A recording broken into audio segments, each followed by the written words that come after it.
দর্শক, এই মুহূর্তে আছি নওগাঁ জেলা নিয়ামতপুর উপজেলা বর্ণনার ফুলবাগানে। এই যে দেখতে পাচ্ছেন আপনারা বর্ণনার ফুলবাগান। এই ফুলবাগান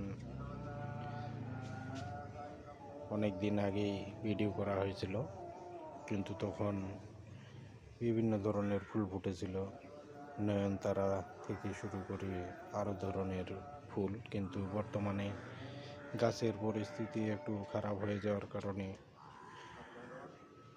ফুল শুধুমাত্র একটা দেখা যাচ্ছে, কিন্তু অন্যান্য ফুলগুলো এখনো পর্যন্ত ফুটে নাই। আর বরাবরই এখান থেকে ভিডিও ধারণ করা হয়, কিন্তু আজকে চলে এলাম ভিডিও ধারণ করার জন্য। কিন্তু এখন আবার দেখি যে ফুলের চারাগুলো কেবলমাত্র বেড়ে চলেছে, বেশি তেমন ফুল ফুটে নাই। ভিডিওটা কে কোথা থেকে দেখতেছেন অবশ্যই কমেন্টে জানাবেন।